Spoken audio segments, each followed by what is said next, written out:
Hey, welcome back to Preps Today with John Millea.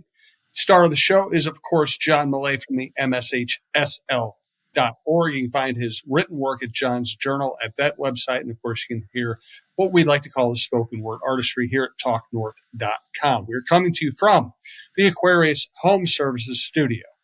If you like the show, please subscribe to your favorite podcast app. Do the same for all of our other shows at Talk North. If you're into high school sports, you might also enjoy Randy Shaver's high school football show that we'll be restarting when the time is right this summer.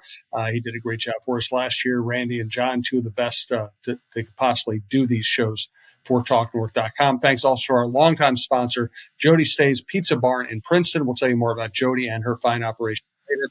And her shows always dovetailed so well with this one because she is exactly what high school sports are all about. She serves officials, athletes, students. She employs them. She takes care of them. She's a big part of the community. So we're just thrilled to always have her involved. Let us start today. John and I are both people who really appreciate track. And I wasn't a good runner, but I'm very glad I did run and was involved in that in my high school career. And we're going to start today's show with track and field memories. Yeah, I've got a very goofy memory, Jim, that is so strong. It's such a stupid thing from my own high school track days. But I was reminded of this when I was down at Rushford-Peterson, way down in southeast Minnesota last week. I was at a Class A subsection meet. I'll get to the reason I was there in a minute. Rushford, just phenomenal school, great facilities. The first event usually at a track meet is the 4x800 meter relay. People who don't appreciate track call it the 4x forever because everybody's running 800 meters, 2 laps. It takes a while. It's a real grind of a race. And doing that is almost inconceivable for a former schlubby athlete like me. I was a thrower. I threw the shot. I threw the discus. My work was always done early at a track meet. Then I could get my lunch out and start goofing around. I should have been doing homework. I don't think I ever did.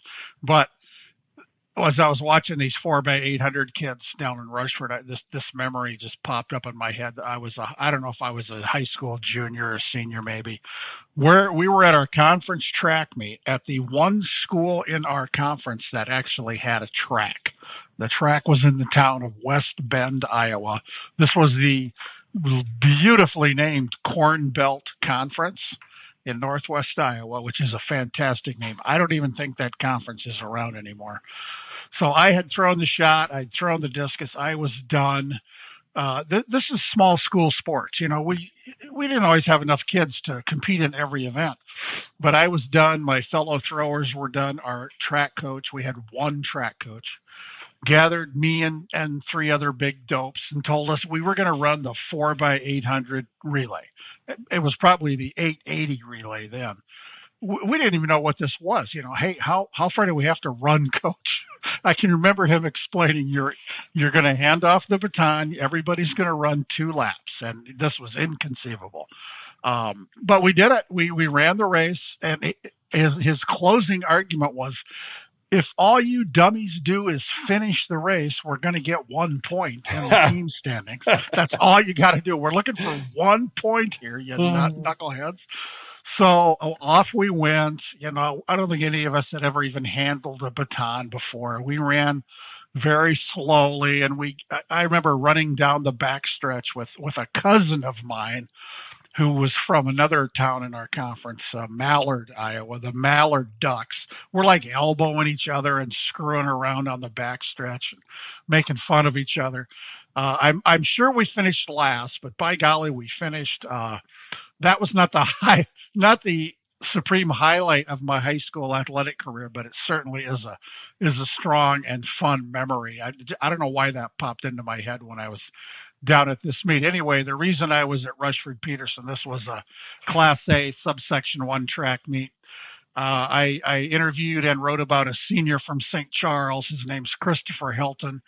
Quite a story to tell. 2 years ago, Chris, as a sophomore, was a state runner-up in both hurdle races, the 110-meter high hurdles and the 300-meter low hurdles. This dude's an athlete. He plays football, basketball. He holds or shares school records in 6 different events, from the sprints to the hurdles to the triple jump. So 2 years ago, as a sophomore, he was the state runner-up in both of these hurdles races. Came into his junior season a year ago, with hopes of winning both of those. But as is sometimes the case, injuries got in the way. He had a hamstring injury early in the spring. He came back from that, and in the section meet where if you finish 1 or 2 in your event, you go to state. He won the 110-meter hurdles, so he qualified for state. And then later in the same meet, he's running the 300 hurdles. He blew out the other hamstring. So he didn't even run at the state meet last year. He was on the shelf with a bad hamstring, and he's back. Their section finals are this week, and I watched Chris compete at Rushford. He won both those hurdle races, won the triple jump, was second in the 200, and now this week is the section finals. He's going to run track at North Dakota State, which is pretty big time track and field on the college level. Enjoyed talking to him. You can read about Chris at John's Journal at MSHSL.org, and we wish him luck this week at sections and hopefully at state. Yes. And by the way, I'm really glad I was a high school runner, cross country and track. I also experienced my first really bad coaching. Our track coach was a football coach. Basically, he was moonlighting with track, and he thought we should run until we threw up every day at practice. That's a football coach. That's a football coach. Yes. Yeah. Well, our track coach, he was picking up an extra $800 or whatever. A really good guy. He was the football coach my junior and senior years. A very good football coach. I think he coached girls basketball. He was involved. He was a great guy. He's retired now. The football field is named after him. But boy, when I was younger, we had a head football coach who, believe it or not, had never played football.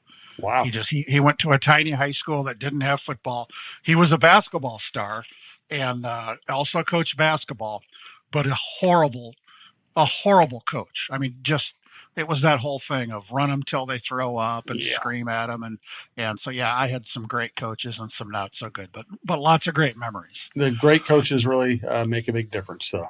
When you get a good one, it can change your life. Let's get to a classic John headline. Iowa makes me jealous. Yeah, Iowa, where I'm from, they have some advantages over Minnesota when it comes to high school spring sports. Especially track and field. One advantage is spring comes a little earlier down there. And 2, Iowa has Drake Stadium. And I'm a Drake graduate. I love that place. Drake Stadium it's 100 years old this year. It's the Fenway Park of track and field. It's this old brick structure. You drive by and you might not even know it's there. It's sunken down, but it's classic. It's the home of track and field. It's one of the fabulous track and field stadiums in the country. Well, Iowa had its high school track and field championships last week at Drake Stadium. So this place holds more than 14,000 people. This is a huge venue, and they just about fill it up every day. So the weather was exceptional. That's always a factor.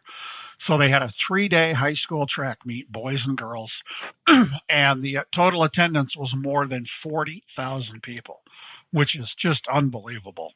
And I saw some videos and photos. It just looked like everything Drake Stadium should be. And I'm not going to get on I have a long rant that I've done on our show before about Minnesota's not a track and field state because we don't have a track and field stadium. And my gripe with the University of Minnesota, they built their new track, which is fine, but they jammed it into the middle of campus. Mm-hmm. It's super convenient for their athletes. Their next option was to build the stadium on their St. Paul campus over by their soccer stadium, by the state fairgrounds where there's tons of parking.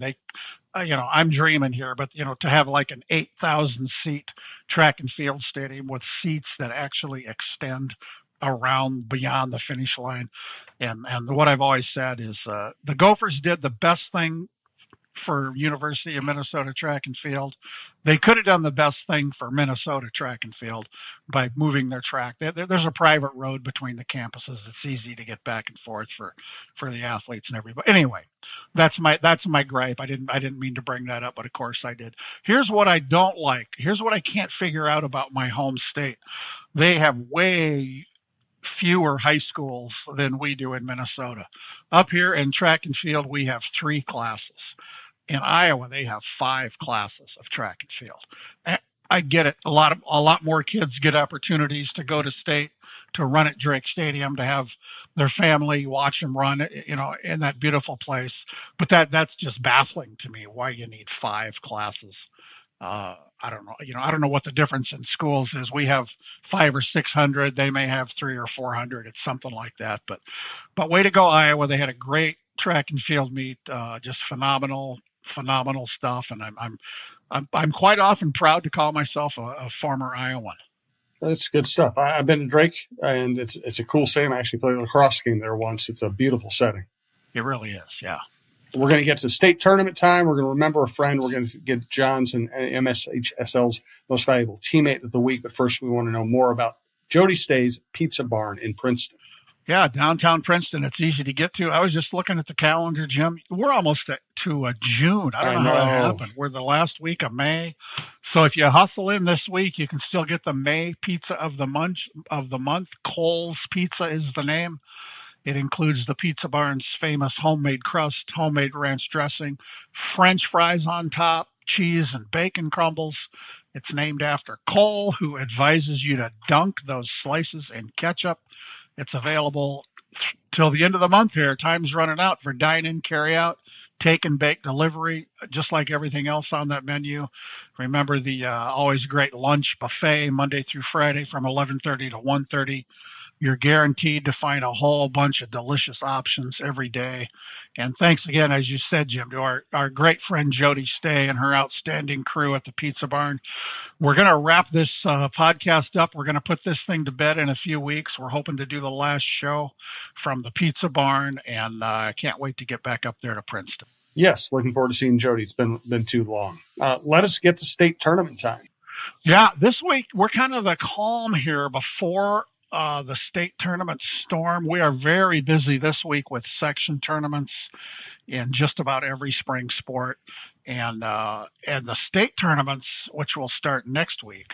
It's basically 2 weeks, and everything starts, and in 2 weeks everything's done. Quite different from the winter where it's 6 or 7 weeks, and this ends in a hurry. So next week, the first week in June, we'll have the boys state tennis tournament. We'll have softball, and then all these other section tournaments will go. And then the big week is the week of June 9th with state track and field, baseball, lacrosse, golf, and boys volleyball. If all goes well, weather-wise, baseball state championship games will be played at Target Field on Saturday, June 14th. That will end the spring state tournaments. That will mark my final tournament action as I fade off into the woodwork and retire over the summer. I'll be with the league until August. I'm gonna once we get through these tournaments, I'm gonna start posting my best of stories. I always do that each school year. I go back through that year and find my best 10, favorite 10 John's Journal stories. I'll do that. That'll get us into July, if not August. And then I'll wrap things up. I'm going to go back through 15 years with the high school league and repost some of my favorite stories from those 15 years. So that's how we're gonna wrap up the state tournaments. That's my plan before I fade away. Beautiful. Well, I can't say I'm looking forward to it, but I'm looking forward to you getting to retire. That's a good thing. I'm excited, Jim. Yeah. Let's remember a friend. Yeah, you know how if you have a cell phone, who doesn't have a cell phone? Every so often, photos will pop up from a year ago, 5 years ago, whatever it is. And usually with me, it's my family, my kids, my grandkids, and all the travels I do all over the state. Almost every day, something will pop up. And so one popped up last week, which really kind of tugged at my heart. It was a photo I had taken of a guy named Brett Carlson, who was a very well-known coach and administrator. He worked at Apple Valley, at Champlain Park, at White Bear Lake, at Lakeville, and North Branch. He was a coach, an administrator, did so many great things. He passed away in November of 2022 due to colon cancer. And just seeing that picture, it hit me really hard, Jim. It's been all these years. He was one of those rare people. He had a hugely positive impact on everybody who knew him. That was certainly the case with me. I remember the last time I saw him as a football game in North Branch, and I don't think many people knew how sick he really was. And we miss him all the time. So shout out to Brett Carlson. If you're listening, Brett, we miss you. And he, like I said, just people like that. I'm lucky enough in this job to know so many people who just do so many great things, and some of them just leave us too soon. And Brett Carlson was certainly the case there. Sad, but I appreciate you letting us know about him. You bet. Let's wrap up today's Preps Today with John Millea, with John's and MSHSL's most valuable teammate. Yeah, hard transition here from that, but we're going to talk about Braden Alden. He's a senior at Hawley who participates in cross-country, basketball, and golf. Braden's a selfless competitor who cares deeply about his team's successes. He works tirelessly to be the best version of himself, knowing it will help elevate those around him. Congrats to Braden Aldinger of Hawley on being honored as a most valuable teammate. Great stuff as always, John. You took us not only around the state, but to another state. How many high school shows do that? So great stuff from John. Looking forward to John getting to retire at some point this summer, but also looking forward to the next handful of shows while we wrap things up here at talknorth.com. Again, we will be trying to find a time to get up to see Jody Stay in June. We'll let you know when that might be in case anybody wants to drop by and say goodbye to John, or say hello to John. He's still going to be around. That's right. For today, for John Millea, for talknorth.com, thanks very much for listening, and we will talk to you again next week.